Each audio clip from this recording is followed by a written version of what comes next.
Salam sejahtera bagi kita sekalian. Assalamualaikum warahmatullahi wabarakatuh. Selamat siang adik-adikku di rumah. Jumpa lagi kita dengan mata pelajaran PPKN kelas 9 dengan Ibu Sheni Palilingan. Sebelum kita memulaikan pembelajaran kita di hari ini, pembelajaran kelas 9, mari kita berdoa menurut agama dan kepercayaan kita masing-masing. Berdoa mulai. Berdoa selesai. Materi kita di hari ini adalah makna alinea-alinea pembukaan Undang-Undang Dasar Negara Republik Indonesia tahun 1945.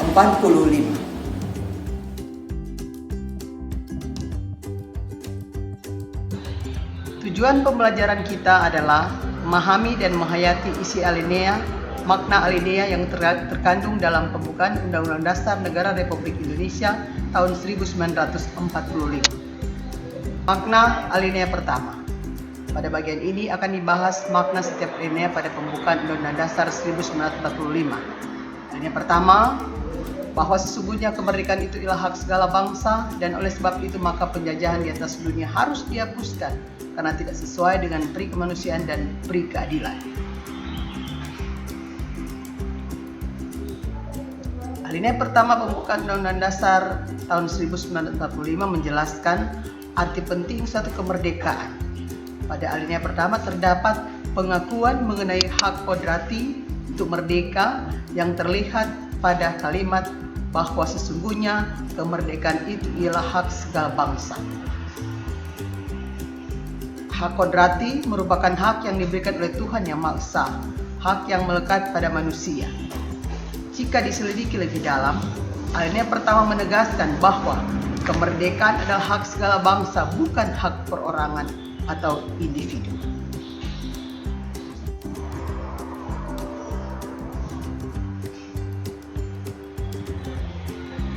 Makna alinea kedua. Alinea kedua pembukaan Undang-Undang Dasar Negara Republik Indonesia tahun 1945 berbunyi, dan perjuangan pergerakan kemerdekaan Indonesia telah sampailah kepada saat yang berbahagia dengan selamat sentosa mengantarkan rakyat Indonesia ke depan pintu gerbang kemerdekaan negara Indonesia yang merdeka, bersatu, berdaulat, adil dan makmur.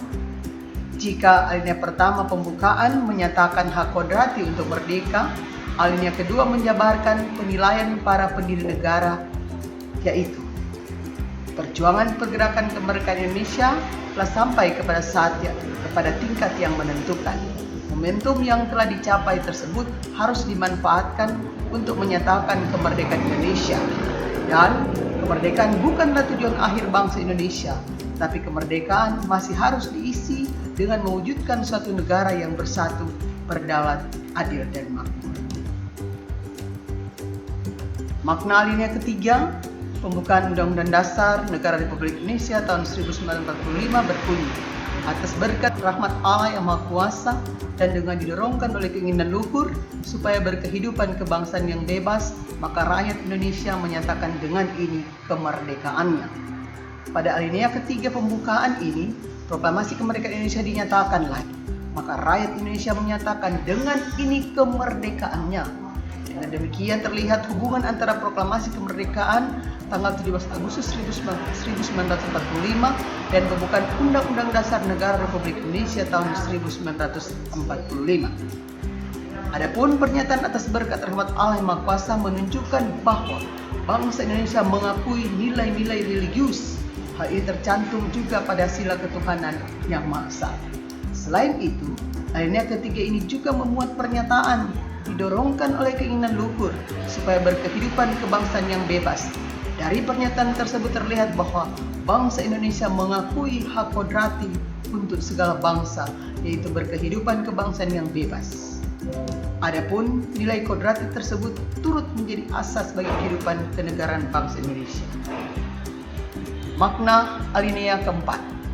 Alinea keempat pembukaan Undang-Undang Dasar Negara Republik Indonesia tahun 1945 berbunyi, Kemudian daripada itu untuk membentuk suatu pemerintahan negara Indonesia yang melindungi segenap bangsa Indonesia dan seluruh tumpah darah Indonesia, dan untuk memajukan kesejahteraan umum, mencerdaskan kehidupan bangsa, dan ikut melaksanakan ketertiban dunia yang berdasarkan kemerdekaan, perdamaian abadi dan keadilan sosial, maka disusunlah kemerdekaan kebangsaan Indonesia itu dalam satu Undang-Undang Dasar Negara Indonesia yang terbentuk dalam suatu susunan negara Republik Indonesia yang berkedaulatan rakyat dengan berdasar kepada ketuhanan yang Maha Esa, kemanusiaan yang adil dan beradab, persatuan Indonesia dan kerakyatan yang dipimpin oleh hikmat kebijaksanaan dalam permusyawaratan perwakilan, serta dengan mewujudkan satu keadilan sosial bagi seluruh rakyat Indonesia.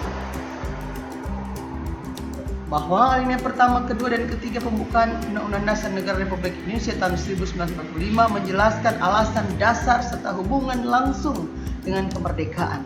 Sedang pada alinea keempat, prinsip-prinsip serta pokok-pokok kaidah pembentukan pemerintah Indonesia diperinci lebih lanjut. Hal ini dapat didukung dengan pernyataan kemerdekaan daripada itu untuk membentuk suatu pemerintah negara Indonesia. Adapun pengertian pemerintah pada kalimat pemerintah negara Indonesia menunjukkan penyelenggaraan keseluruhan aspek kegiatan negara dan segala kelengkapannya.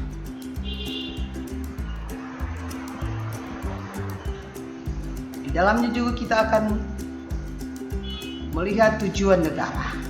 Sejatinya isi pokok alinea keempat pembukaan Undang-Undang Dasar 1945 meliputi 4 hal yang merupakan prinsip pokok kenegaraan sebagai berikut. Tujuan khusus terdapat dalam kalimat untuk membentuk suatu pemerintah negara Indonesia yang melindungi segenap bangsa Indonesia dan seluruh tumpah darah Indonesia, dan untuk memajukan kesejahteraan umum, mencerdaskan kehidupan bangsa. Dan tujuan khusus dalam kalimat tersebut berkaitan dengan politik dalam negeri Indonesia itu sebagai berikut: melindungi segenap bangsa Indonesia dan seluruh tumpah darah Indonesia. Pernyataan ini berhubungan dengan negara hukum formal. Dampak dari pernyataan tersebut adalah negara harus menjamin antara lain tidak ada kekuasaan sewenang-wenang, memajukan kesejahteraan umum, mencerdaskan kehidupan bangsa. Pernyataan ini berhubungan dengan negara hukum material. Ini berarti negara tidak dapat melepaskan tanggung jawabnya dan harus secara aktif melaksanakan upaya-upaya untuk membangun dan mewujudkan kesejahteraan masyarakat. Tujuan umum berarti dalam lingkup kehidupan bersama bangsa di dunia. Tujuan umum terlihat dalam kalimat dan ikut melaksanakan ketertiban dunia yang berdasarkan kemerdekaan, perdamaian abadi dan keadilan sosial. Tujuan umum negara Indonesia dalam kalimat tersebut diwujudkan dalam politik luar negeri Indonesia. Adapun ketentuan pembentukan Undang-Undang Dasar Ketentuan pembentukan Undang-Undang Dasar negara termakna dalam kalimat maka disusunlah kemerdekaan kebangsaan Indonesia itu dalam suatu Undang-Undang Dasar Negara Indonesia. Kalimat tersebut menunjukkan bahwa negara Indonesia berdasarkan hukum dan mengharuskan terdapatnya sebuah Undang-Undang Dasar. Kalimat ini menjadi dasar hukum bahwa pembukaan Undang-Undang Dasar Negara Republik Indonesia tahun 1945 merupakan sumber dari adanya Undang-Undang Dasar Negara Republik Indonesia tahun 1945. Bentuk dan norma negara. Mari kita perhatikan kalimat dalam pembukaan Undang-Undang Dasar Negara Republik Indonesia, yaitu yang terbentuk dalam satu susunan negara Republik Indonesia yang berkedaulatan rakyat. Kalimat ini menyatakan bahwa bentuk negara Indonesia adalah negara republik yang berkedaulatan rakyat. Dapat diartikan bahwa Indonesia merupakan suatu negara republik dari, oleh, dan untuk rakyat. Oleh karena itu, terlihat suatu norma negara itu kekuasaan berada di tangan rakyat. Dasar negara. Dalam pembukaan Undang-Undang Dasar Negara Republik Indonesia tahun 1945 tercantum dengan berdasar kepada ketuhanan yang Maha Esa, kemanusiaan yang adil dan beradab, persatuan Indonesia dan kerakyatan yang dipimpin oleh hikmat kebijaksanaan dalam permusyawaratan perwakilan, serta dengan mewujudkan suatu keadilan sosial bagi seluruh rakyat Indonesia. Kalimat tersebut menunjukkan 5 sila dalam Pancasila. Dengan demikian, jelas bahwa dasar negara Republik Indonesia adalah Pancasila. Hal tersebut terlihat dalam kata-kata dengan berdasar kepada.